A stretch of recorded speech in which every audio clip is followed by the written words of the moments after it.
हम लोग अपने प्रीवियस क्लासेस में फ्रांस की क्रांति को बहुत अच्छे तरीके से समझ चुके हैं। तो आज की क्लास में हम लोग ऑब्जेक्टिव टाइप्स क्वेश्चंस जो है बहुत ही अच्छे तरीके से रिवीजन करेंगे, और जिन भी स्टूडेंट्स को नोट डाउन करना है वो नोट डाउन भी कर सकते हैं। इसके अलावा मुझे नहीं लगता फ्रांस की क्रांति से कुछ बाहर आ सकता है। तो स्टार्ट करते हैं। फर्स्ट क्वेश्चन है कि किसने कहा था मैं ही राज्य हूँ? तो लुई 14वां ने कहा था मैं ही राज्य हूँ। अब आ जाता है किसने कहा था मेरी इच्छा ही कानून है, मतलब मेरी इच्छा ही सर्वोपरि है। तो वो लुई 16वां ने कहा था। फिर एक क्वेश्चन आता है कि फ्रांसीसी क्रांति को क्या कहते हैं? मध्यम वर्गीय, जिसको बुर्जुआ वर्ग की क्रांति कहा जाता है, क्योंकि मैंने पहले ही बता दिया कि ये जो क्रांति है वो मध्यम वर्ग की क्रांति थी। बुजुर्गा वर्ग ने ही इसमें सहभागिता बहुत ली थी, और ये इस क्रांति का जो स्वरूप है वो क्या था? मध्यम वर्ग था। मध्यम वर्ग को बुजुर्गा वर्ग कहते हैं। और एक क्वेश्चन है, फ्रांस की क्रांति के समय 1789 वहां का राजा कौन था? तो लुई 16वां था। जब फ्रांस की क्रांति हुई थी तो उस टाइम क्या था? वहां का जो सम्राट जो था, वो राजा जो था, वो लुई 16वां था, जो कि किस डायनेस्टी से रिलेटेड था? तो बुर्बो वंश, मतलब बुर्बो राजवंश से वो संबंधित रखता था। ठीक है, बुर्बो राजवंश। आ जाता है प्रथम स्टेट में कौन आते थे? तो मैंने पहले ही बता दिया था कि फ्रांस की क्रांति जो है वो 3 स्टेट्स में विभाजित थी, मतलब 3 वर्गों में विभाजित थी। तो हमेशा आप लोग को क्वेश्चंस में क्या आ सकते हैं कि मतलब दे देगा पादरी वर्ग क्या है, तो पादरी वर्ग में कौन आते थे, कुलीन वर्ग में कौन आते थे, डॉक्टर, इंजीनियर, किसान, जो शिक्षक थे, बुद्धिजीवी थी, मतलब कोई एक वर्ग का नाम दे देगा। और हमेशा एग्जाम में पूछ सकता है कि किस वर्ग में आते थे, कुलीन वर्ग किस में आता था, पादरी वर्ग किस में आता था। तो मैंने पहले पढ़ाया है। तो प्रथम स्टेट में याद रखना है, प्रथम स्टेट में कौन थे? पादरी वर्ग थे। द्वितीय स्टेट में कौन थे? कुलीन वर्ग थे। और तृतीय स्टेट में जो है किसान, ये सब आते थे। तो एकदम क्लियर है ये सब, कौन किस वर्ग में आते थे, एकदम याद रखना है। अब थोड़ी सी कुछ बुक्स के बारे में हम देख लें कि बुक्स भी हम लोगों ने बहुत अच्छे तरीके से, एक बौद्धिक जो प्रीवियस क्लास में हम लोग देखे थे, बौद्धिक जागरण जो हुआ, बुद्धिजीवी जो हुए, तो उसमें क्या था? बुद्धिजीवियों के नाम और उनकी कुछ बुक्स। ठीक है, तो एक क्वेश्चन है कि शक्ति के पृथक्करण के सिद्धांत का प्रतिपादन किया, किसने किया? तो वो मॉन्टेस्क्यू ने किया था। शक्ति के पृथक्करण मतलब सेपरेशन ऑफ पावर्स किसने दिया था? मॉन्टेस्क्यू ने दिया था। मॉन्टेस्क्यू ने एक अलग बुक भी लिखी थी, क्या? पर्सियन लेटर्स और द स्पिरिट ऑफ लॉज। ठीक है, और शक्ति के पृथक्करण का सिद्धांत भी उन्होंने दिया था। रूसो ने क्या लिखी थी? एमिली लिखी थी, और सोशल कॉन्ट्रैक्ट लिखी थी। ठीक है, मतलब इसको क्या बोलते हैं? सामाजिक संविदा। वोल्टेयर ने क्या लिखा था? लॉ फिलोसफिकस लिखा था। और डिदरो ने क्या लिखा था? इनसाइक्लोपीडिया, मतलब विश्वकोश। नेक्स्ट है, रूसो ने किस सिद्धांत का प्रतिपादन दिया? ठीक है, मॉन्टेस्क्यू ने किस चीज का सिद्धांत का प्रतिपादन दिया था? मॉन्टेस्क्यू ने शक्ति के पृथक्करण का प्रतिपादन दिया। और वहीं रूसो ने किस सिद्धांत का प्रतिपादन दिया? तो वो जनमत, जनता की इच्छा, जनरल विल का प्रतिपादन दिया था। तो सिद्धांत दोनों के अलग अलग हैं। कोई शक्ति के पृथक्करण की बात कर रहा है तो कोई जनमत की बात कर रहा है। तो ये हम लोग को हमेशा याद रखना है। और है एक क्वेश्चन है, नेक्स्ट है, द सोशल कॉन्ट्रैक्ट नामक पुस्तक के लेखक कौन है? तो वो रूसो है, पहले ही बताया। द सोशल कॉन्ट्रैक्ट मतलब सामाजिक संविदा, रूसो ने लिखी थी। अब देखते हैं बास्तिल का पतन किस दिन हुआ? बास्तिल का जो पतन है वो 14 जुलाई 1789 को हुआ था। फिर एक नेक्स्ट क्वेश्चन है, फ्रांस में स्वतंत्रता दिवस किस तिथि को बनाया जाता है? जिस दिन बास्तिल का पतन हुआ था, मतलब 14 जुलाई 1789 को हुआ था। तो अब क्वेश्चन है कि फ्रांस में स्वतंत्रता दिवस किस तिथि को मनाया जाता है? 14 जुलाई को मनाया जाता है, जब बास्तिल का पतन हुआ था। अब नेक्स्ट क्वेश्चन है, स्वतंत्रता, समानता और बंधुत्व का नारा किस क्रांति में दिया गया? मतलब लिबर्टी, इक्वलिटी एंड फ्रैटर्निटी का जो नारा है, वो स्लोगन जो है किस क्रांति से रिलेटेड है? तो वो है फ्रांसीसी क्रांति से रिलेटेड है। फ्रांसीसी क्रांति से रिलेटेड है क्या? स्वतंत्रता, समानता और बंधुत्व का नारा। मॉन्टेस्क्यू द्वारा लिखित पुस्तक का नाम क्या है? तो पहले ही मैंने बता दिया है, द स्पिरिट ऑफ लॉज और पर्सियन लेटर्स। इन्होंने 2 बुक्स लिखी थी।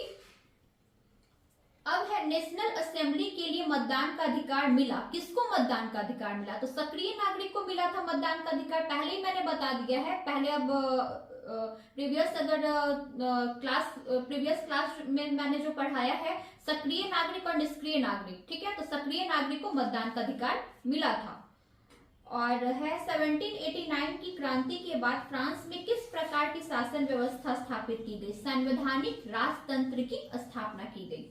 अब है नेक्स्ट हम देखें तो फ्रांस की क्रांति कब हुई? फ्रांस की क्रांति तो 1789 में हुई।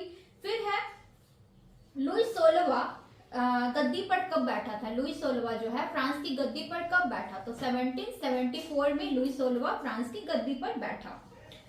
अब है नेक्स्ट है मेरी एंटवाइनेट। मेरी एंटवाइनेट पता ही है लुई 16वां की पत्नी थी, ठीक है। तो कहाँ की राजकुमारी थी? राजकुमारी थी ऑस्ट्रिया की राजकुमारी थी। एक क्वेश्चन है फ्रांस की संसद का क्या नाम है? स्टेट्स जनरल, ठीक है, जो कि फ्रांस की प्रतिनिधि सभा थी। स्टेट्स जनरल हमेशा याद रखना है, स्टेट्स जनरल। फ्रांस में कर वसूलने वाले ठेकेदार क्या कहलाते थे? टैक्स फार्मर कहलाते थे। और मैंने टैक्स फार्मर के बारे में पहले ही बता दिया कि उन लोगों के पास बहुत ही खतरनाक वेपन्स होते थे और कर वसूलने का तरीका भी बहुत ही मतलब भयानक था। टैक्स फार्मर याद रखना है, जो कर वसूलते थे फ्रांस में उनको टैक्स फार्मर कहा जाता था। और एक क्वेश्चन है नेक्स्ट है मानव एवं नागरिकों के अधिकारों की घोषणा जारी की गई कब? डेट पूछ रहा है, तो 26 अगस्त 1789 को। रॉब्सपियर कौन था? मैक्सिमिलियन रॉब्सपियर कौन था? जैकोबिन दल का नेता था। नेक्स्ट है राष्ट्रीय सभा ने फ्रांस के लिए किस चीज की व्यवस्था की? संवैधानिक राजतंत्र की व्यवस्था की थी, ठीक है। नेक्स्ट है लुई 16वां को गिलोटीन पर कब चढ़ाया गया था? लुई 16वां को गिलोटीन पर 21 जनवरी 1793 को चढ़ाया गया था। नेक्स्ट है फ्रांस में दास प्रथा अंतिम रूप से समाप्त हुई कब? तो 1848 में अंतिम रूप से दास प्रथा समाप्त हो गई थी। नेक्स्ट है भारतीय महिलाओं को मताधिकार कब मिला? 1944 में मताधिकार मिल चुका था। अब देखते हैं थोड़ा सा हम डेट्स देखें तो स्टेट्स जनरल की बैठक सीक्वेंस वाइज देखेंगे, ठीक है। तो स्टेट्स जनरल की जो बैठक है वो 5 मई 1789 को हुई। फिर तृतीय स्टेट के द्वारा, ठीक है, तृतीय स्टेट के द्वारा टेनिस कोर्ट की जो शपथ है वो 20 जून 1789 को हुई। उसके बाद बास्तिल का पतन मई जून जुलाई, हमेशा याद रखना सीक्वेंस में मई जून जुलाई। एक तो स्टेट्स जनरल की बैठक हुई मई में, फिर टेनिस कोर्ट की शपथ होती है जून में, फिर जुलाई में बास्तिल का पतन हो जाता है। तो 14 जुलाई 1789 को बास्तिल का पतन हो जाता है, इस तरह याद रखना। फिर है एक कुछ मैच द फॉलोइंग अगर क्वेश्चंस आ जाए तो आप ऐसे कर सकते हो। जैसे स्टेट्स जनरल क्या है? तो स्टेट्स जनरल जो है प्रतिनिधि सभा है। बुर्बो राजवंश क्या है? तो फ्रांस का राजवंश है, सबसे इजी है एकदम, इतना बार हम लोग पढ़ चुके हैं। मेरी एंटवाइनेट कौन है? ऑस्ट्रिया की राजकुमारी है, तो मैडम डिफिसिट के भी नाम से इनको जाना जाता है। अगर आ गया कि मैडम डिफिसिट किसको कहा जाता है, तो मैडम डिफिसिट जो है वो मेरी एंटवाइनेट को कहा जाता है, जो कि ऑस्ट्रिया की राजकुमारी थी और लुई 16वां की पत्नी थी। फिर है लेटर डी कैशे क्या है? राजाज्ञा है। फिर टीथे क्या है? टीथे धार्मिक कर है। टाइल क्या है? टाइल आपका क्या है? प्रत्यक्ष कर है, जो कि नमक पे लिया जाता था। दिदरो ने क्या लिखा था? दिदरो जो है उन्होंने विश्व कोश लिखी थी, इंसाइक्लोपीडिया लिखी थी, जो कि 25 खंडों में प्रकाशित हुई थी ये बुक। फिर है टेनिस कोर्ट की शपथ क्या है? टेनिस कोर्ट की जो शपथ है वो राष्ट्रीय सभा है। रॉब्सपियर कौन है? तो रॉब्सपियर तो इतना बार हम लोग पढ़ चुके हैं, जैकोबिन दल का नेता था, मैक्सिमिलियन रॉब्सपियर। अब है कॉन्कॉर्डेट क्या है? कॉन्कॉर्डेट जो क्या था वो नेपोलियन और पोप के बीच में कॉन्कॉर्डेट की संधि हुई थी कब? तो 1801 में, 1801 में कॉन्कॉर्डेट की संधि हुई थी, वो याद रखना है हम लोग। फिर है कुछ चीज अगर हम लोग देखें तो सही और गलत टाइप का क्वेश्चन अगर आए तो कॉन्सेप्ट क्लियर करने के लिए एक बार और रिवीजन हम लोग करते हैं। 1789 की क्रांति के समय फ्रांस का राजा कौन था? लुई 16वां था। पार्लिमा क्या था? तो पार्लिमा एक प्रकार का न्यायालय था जो कि कहाँ था? पेरिस में था। ठीक है। और मॉन्टेस्क्यू ने शक्ति के पृथक्करण के सिद्धांत का प्रतिपादन किया। और कॉन्कॉर्डेट के बारे में तो मैंने आपको बता ही दिया है। फिर एक आता है कि किसने कहा 100 चूहों की अपेक्षा एक सिंह का शासन उत्तम है? तो वोल्टेयर ने कहा था। और अगर थोड़ा बहुत ठेकेदार मतलब टैक्स फॉर्मर के बारे में बात करें तो क्या है? ठेकेदार क्या थे? वो अस्त्र शस्त्र युक्त आक्रमणकारियों से भी अधिक विनाशकारी थे। फिर एक क्वेश्चन अगर आ सकता है कि आतंक का जो राज्य है, रीजन ऑफ टेरर जो है, कब स्टार्ट हुआ था? तो 1793 में ये स्टार्ट हुआ था, जिसका संचालन जैकोबिन कर रहा था। स्टेट्स जनरल क्या था? प्रतिनिधियों की सभा थी। फिर नेक्स्ट देखते हैं, थर्ड स्टेट्स के प्रतिनिधियों द्वारा टेनिस कोर्ट की शपथ 20 जून 1789 को ली गई। मतलब क्या कि टेनिस कोर्ट की शपथ है वो किस स्टेट्स के द्वारा ली गई थी? प्रथम स्टेट्स के द्वारा ली गई थी, या द्वितीय स्टेट्स के द्वारा ली गई थी, या तृतीय स्टेट्स के द्वारा ली गई थी? तो मैंने पहले ही बता दिया है कि तृतीय स्टेट्स के द्वारा जो है टेनिस कोर्ट की शपथ 20 जून 1789 को ली गई थी। तो इसकी टेनिस कोर्ट की जब अध्यक्षता जो भी चल रही थी, सभा चल रही थी, उस टाइम क्या है, मिराबियो और आबेसिये ने टेनिस कोर्ट की अध्यक्षता की थी। फिर है फ्रांस में 14 जुलाई को फ्रांसीसियों की स्वतंत्रता के जन्मदिन के रूप में मनाया जाता है, क्योंकि इस दिन क्या हुआ था? बास्तिल का पतन हुआ था। पहले ही बार बार मैंने बताया है, बास्तिल का पतन 14 जुलाई 1789 को हो गया था। तो फिर क्या है, उसी दिन स्वतंत्रता दिवस के रूप में प्रत्येक वर्ष मनाया जाता है। फ्रांस का स्वतंत्रता दिवस 14 जुलाई को मनाया जाता है। क्यों मनाया जाता है? क्योंकि इस दिन बास्तिल का पतन हुआ था। जैकोबिन नेक्स्ट है, जैकोबिन ने गणतंत्र की सुरक्षा के लिए आतंक का राज्य मतलब रीजन ऑफ टेरर की स्थापना की थी 1793 में। नेक्स्ट है, अधिकारों का प्राकृतिक सिद्धांत ने फ्रांस और अमेरिका की क्रांति को जन्म दिया। नेक्स्ट है, बास्तिल के पतन के साथ फ्रांसीसी क्रांति का प्रारंभ हुआ। कॉन्कॉर्डेट के बारे में तो मैंने बता ही दिया है।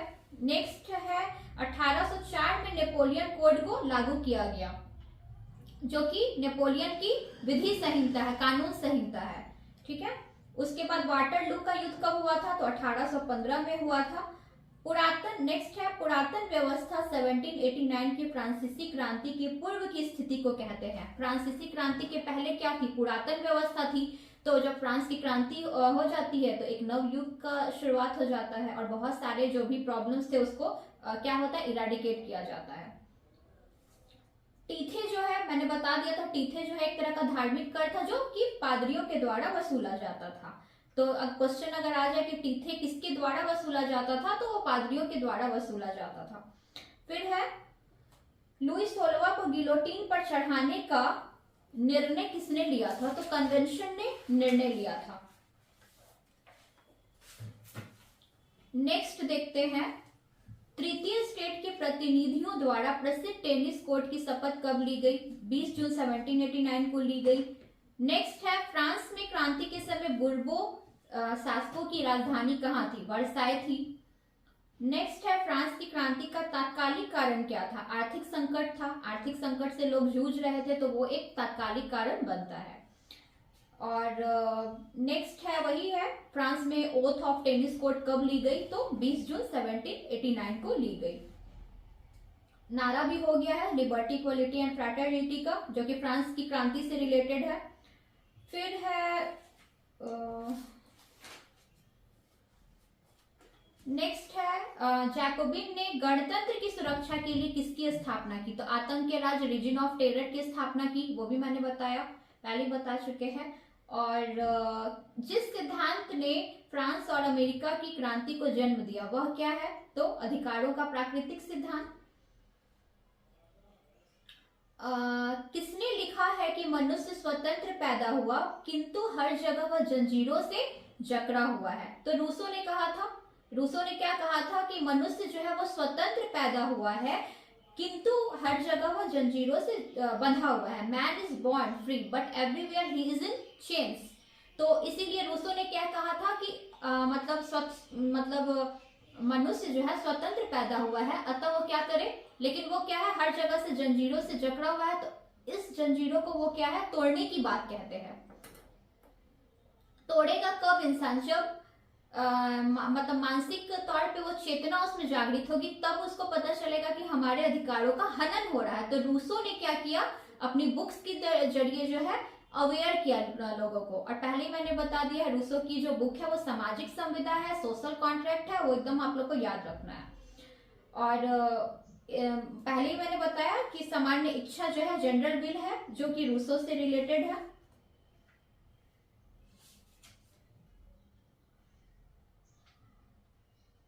फिर है मैं ही राजी हूं, ये सब भी मैंने बता दिया है। और ये अगर क्वेश्चन आ जाए कि बुजुर्गा शब्द से तात्पर्य है, तो वो मध्यम वर्ग से तात्पर्य है। और नेक्स्ट है तुर्गो कौन था, तो तुर्गो क्या था, अर्थशास्त्री व राजनीतिज्ञ था। नेक्स्ट क्वेश्चन है कि किस विद्वान ने विश्वकोश का संपादन किया, तो दिदरो ने किया था। उसको मतलब 35 खंडों में प्रकाशित है, इंसाइक्लोपीडिया बोलते हैं इसको इंग्लिश में। फ्रांस का प्रथम लिखित संविधान कब हुआ, तो 1791 में फ्रांस का लिखित संविधान आया था। और एक आता है कि उस क्रांति का नाम बताइए जिसने अमेरिकी क्रांति में भाग लिया था। उस फ्रांसीसी का नाम क्या था, लाफायते। पहले ही मैंने बता दिया था कि लाफायते जो थे वो फ्रांसीसी थे, बहुत ही वृद्ध पुरुष थे, लेकिन वो क्या करते हैं, अमेरिकी स्वतंत्रता संग्राम में वो भाग लेते हैं और अमेरिका की मदद करते हैं। तो लाफायते जो है वो अमेरिकी क्रांति में भाग लेते हैं। बास्तिल क्या है, क्वेश्चन अगर आ जाए, हम लोग शुरू से चैप्टर में पढ़ रहे हैं बास्तिल बास्तिल बास्तिल, तो आखिर बास्तिल क्या है, तो बास्तिल क्या है, एक क्या है, किला है, किला था। फिर आ जाते हैं, नेक्स्ट है फ्रांस में क्रांति काल के दौरान बुजुर्गा शब्द का प्रयोग किस वर्ग के लिए किया, मध्यम वर्ग के लिए किया गया था। अगर क्वेश्चन आ जाए कि सप्तवर्षीय युद्ध लड़ा गया था, तो 1756 से 63 के बीच में सप्तवर्षीय युद्ध लड़ा गया था। मेरी एंटवाइनेट कौन थी, लुई 16वां की रानी थी।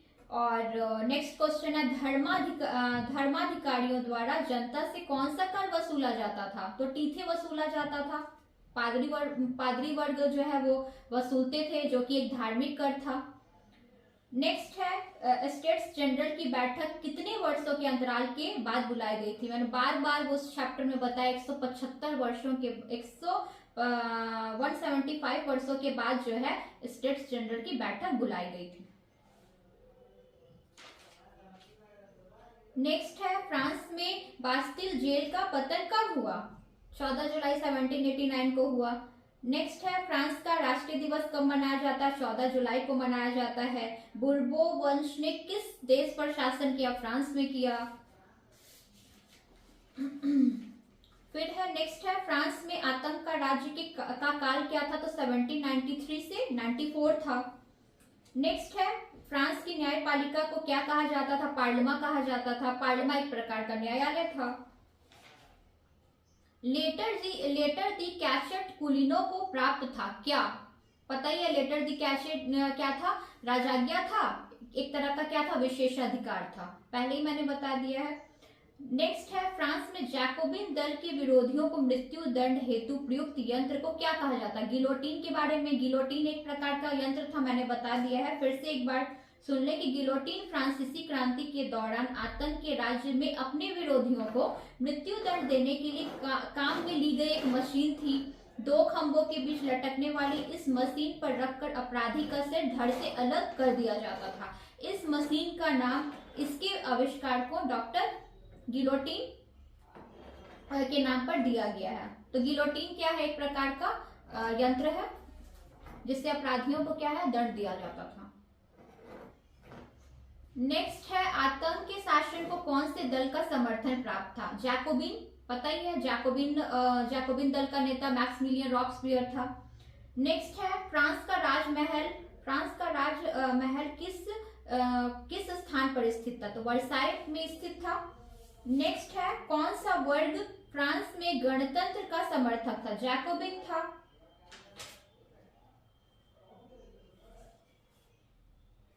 1756 से 63 के बीच सप्तवर्षीय युद्ध किन किन देशों के मध्य हुआ? इंग्लैंड और फ्रांस के बीच में हुआ था।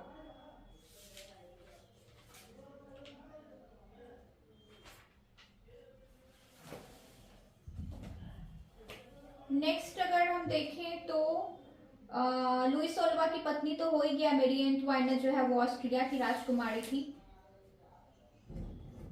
एक क्वेश्चन आता है कि स्टेट्स जनरल के प्रतिनिधियों को जनसाधारण ने अपनी मांगों व शिकायतों के स्मृति पत्र दिए, क्या कहा जाता था? जिन्हें काहिया कहा जाता था। तो काहिया में क्या है? काहिया में जनता ने अपनी कठिनाइयों, शासन के संबंध में शिकायतों तथा शासन में सुधार की मांगों के साथ करों में समानता व कानूनों के समक्ष समानता की मांग रखी थी। जो भी उन लोगों की प्रॉब्लम्स थी, कर आप कम करो, जो भी उनकी शिकायतें थी वो काहिया के द्वारा वो प्रकट करते थे।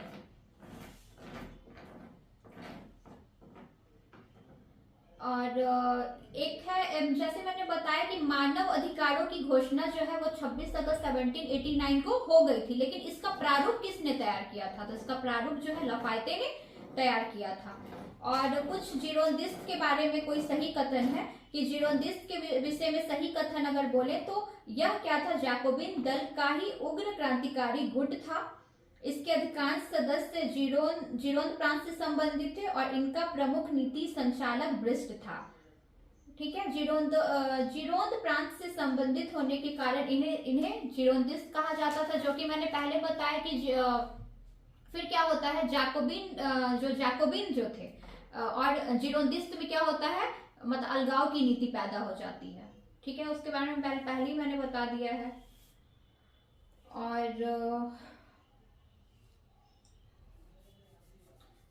और नेक्स्ट है, फ्रांस में क्रांति काल के अधिकांश नेता गिलोटीन की भेंट चढ़ गए। गिलोटीन क्या था?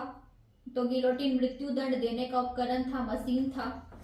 ये भी हो गया है। नेक्स्ट है, फ्रांस की क्रांति का तात्कालिक कारण क्या है? तो फ्रांस की सरकार का आर्थिक संकट है। और नेक्स्ट है, एक प्रकार का पत्र, वारंट, जिसके द्वारा किसी भी व्यक्ति को कभी भी गिरफ्तार किया जा सकता था। तो लेटर दी कैशे के द्वारा कभी भी कहीं भी जो है वो गिरफ्तार किया जा सकता था। नेक्स्ट है, मॉन्टेस्क्यू ने अपनी किस पुस्तक में शक्ति के पृथक्करण का सिद्धांत दिया? द स्पिरिट ऑफ लॉज में। इनकी दो पुस्तक हमेशा याद रखना है, द स्पिरिट ऑफ लॉज और पर्सियन लेटर्स। तो जो शक्ति के पृथक्करण का जो सिद्धांत है, सेपरेशन ऑफ पावर्स, वो द स्पिरिट ऑफ लॉज में उन्होंने दिया है। द स्पिरिट ऑफ लॉज, विधि की आत्मा। नेक्स्ट है, फ्रांस में गेबेल था, क्या था? नमक्कर था। नमक्कर को गेबेल कहते हैं। नेक्स्ट है, फ्रांस में फिजियोक्रेट्स थे, क्या? अर्थशास्त्री थे।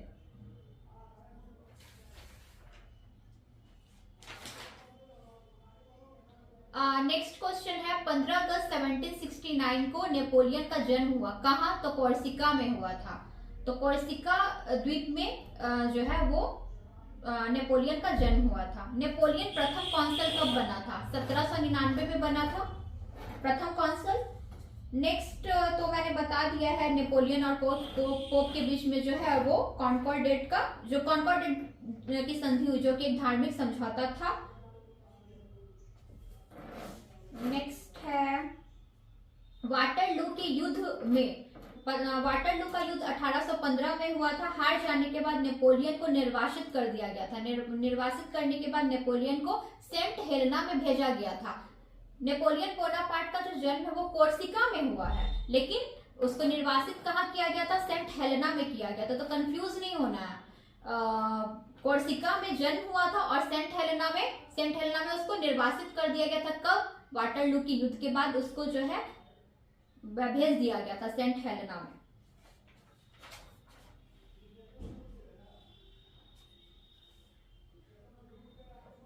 नेक्स्ट है, किस क्रांति का महत्वपूर्ण कार्य राष्ट्रीयता की भावना जगाना था? फ्रांस है।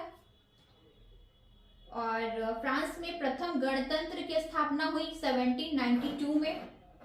और नेक्स्ट है, फ्रांसीसी क्रांति से फ्रांस के किस राजवंश का अंत हुआ? बुर्बो वंश का अंत हो गया था 21 जनवरी 1793 में लुई सोलवा को गिलोटिन पर चढ़ा दिया गया था और इस तरह से जो है एक तरह से राजतंत्रात्मक व्यवस्था जो है एक तरह से समाप्त हो गई थी, जो कि निरंकुश राजतंत्रात्मक व्यवस्था थी। तो हम लोग पहले ही बहुत अच्छे तरीके से चैप्टर को बहुत अच्छे तरीके से समझ चुके हैं और ऑब्जेक्टिव टाइप्स क्वेश्चन भी हम